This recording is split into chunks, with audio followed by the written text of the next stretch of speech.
In the early 1990s, one of the most horrible events in the history of the world occurred: the genocide in Rwanda. In that genocide, Hutus battling against Tutsis, 1 million people were killed in less than 9 months. When the genocide began, there were 380,000 Adventists, Seventh-day Adventists, in Rwanda. When it ended, 100,000 were dead.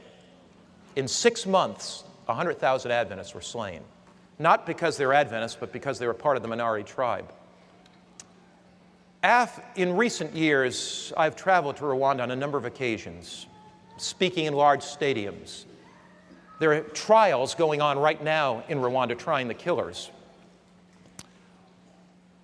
As we traveled there, I talked to my host, the union president, Eman Rutelinga, and I said, "Pastor Rutelinga, did anybody that you know die in the genocide?" He said, "Pastor Mark, I was out preaching the day that the radio announcement came, cut down the tall trees. And when the radio announcement came, cut down the tall trees, tens of thousands of militia, largely young people with machetes, ran through the streets, killing every Tutsi they could see. The killing was so great that the bodies stacked up in the streets and dogs came and ate them. The killing was so great that they threw thousands of bodies into the river, and the river was clogged with bodies. Pastor Rutelinga was out preaching as union president. The militia came into the church, brought out his wife, his 3 children, his grandchildren, and killed them outside the church that day. I talked to the conference president. "Did you lose anybody?" He said, "Yes, I did." I said, "Who did you lose?" He said, "I lost my wife, my 7 children." I talked to my driver. "Did you lose anybody?" "Yeah, I lost 47 members of my family. I'm the only one that survived." As I talked to them, Pastor Eman Rutelinga said to me, he said, "Mark, I want you to meet a woman. And when you meet her, your life will be changed forever. Her name is Adele Selfu." And so we got in the truck and we went out this rough road, back country, outside of Kigali in Rwanda. And Pastor Rutelinga told me the story as we went. This woman had been with her husband when the killers came, and she held his hand as they put a machete and split his head open, and as they hit him in the neck and they murdered him. She was there. And Pastor Eman Rutelinga said, "Mark, I believe she will tell you the story." As I walked into her house, I saw a picture of her pastor, Seventh-day Adventist pastor husband, on the wall. And in respect, I simply walked over and stood and looked at the picture. And I thought about what it would be like if I were holding my wife's hand and somebody ran to me, and the horror that she would go through as they split my head open with a machete. As we sat down, we made small talk for a while, and Mrs. Selfu came in the room. And I broached the subject very carefully. I said, "Sister Selfu, I understand you were with your husband when the militia hacked him to death. It may be very difficult to talk about it, but would you like to share it with me?" She began to cry, and she said, "Pastor, I'll share it." She said, "We got word that the militia was coming closer and closer to our village. We fled with 45 others to a Catholic church in the basement. We thought it would be a hiding place and they may go by the church. As we were in the basement, the militia came in with machetes. They began to hack and hack and hack. Actually, there were 60 people in the room. 45 were killed immediately." She said, "I held my husband's hand and somebody came and just hit him with a machete, and the blood from his head splat all over me." She said, "It was horrible, Pastor." And then the person took the machete and hit me in the head. She pulled back her beautiful black hair, and I saw a scar that began here and went down the center of her head. She said, "Pastor, they then hit me in my wrist, trying to chop off my wrist." She held up her wrist. It was just flapping around. She said, "Pastor, then they hit me on the shoulder." And she pulled down her dress a little bit, and I saw the scar on her shoulder. She said, "They left me for dead. And my body lay among the dead bodies for 3 days. At the end of 3 days, the militia had moved on. So she said, villagers came to bury the dead. Somebody, before they buried me, felt my pulse, and I still had a pulse. So they took me. I was unconscious. They began to nurse me back. Pastor, I was in and out of hospitals for 3 years.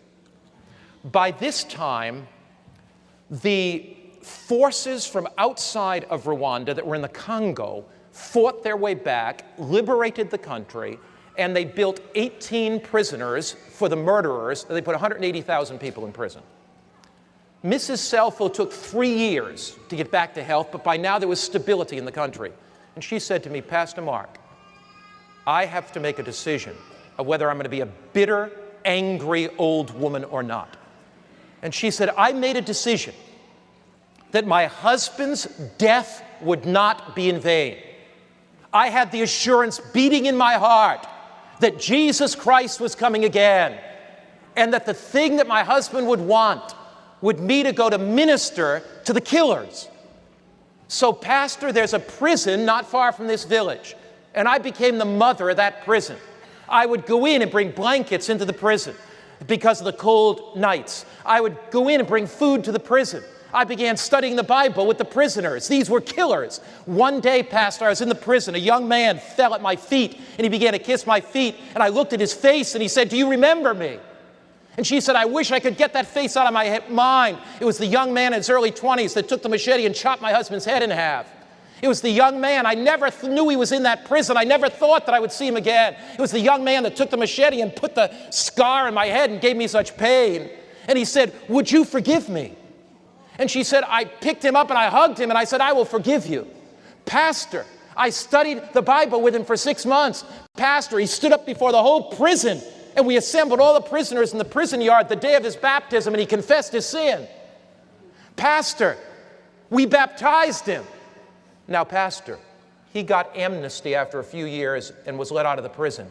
But here's the problem. His father and mother were killed in the genocide. He had no place to live.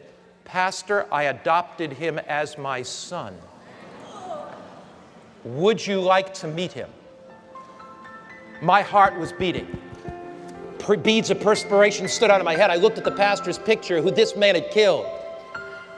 I thought a killer was going to walk through the door. And Lewis walked through the door.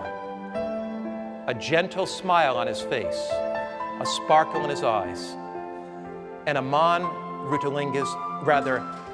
Mrs. Selfo walked over and put her arms around him. And she said, let me introduce you to my adopted son. She said, one day when Jesus comes, all the suffering will be worth it all. One day that Jesus comes, all the heartache will be worth it all. One day that Jesus comes, all the burdens will be worth it all. One day when Jesus comes, the past will be gone. She said, what inspires me is the forward look. Jesus is coming again. Is there something in your heart right now that needs to be dealt with? Have you been harboring some bitterness? Is there some sin secretly in your life? If God can transform Adele Selfu, if God can take that woman and take any bitterness, any anger out of her heart, God can do miracles in your life. The backward look leads you to the cross and forgiveness. The upward look leads you to receive the power of the living Christ in His care. The forward look leads you to put aside anything that would keep you from being ready for the coming of Jesus. There is nothing worth clinging to. As we bow our heads to pray, is there somebody here today that you just want to lift your hand and say, Lord, I need the forgiveness. I need the forgiveness that you only can give. Lord, I need that forgiveness.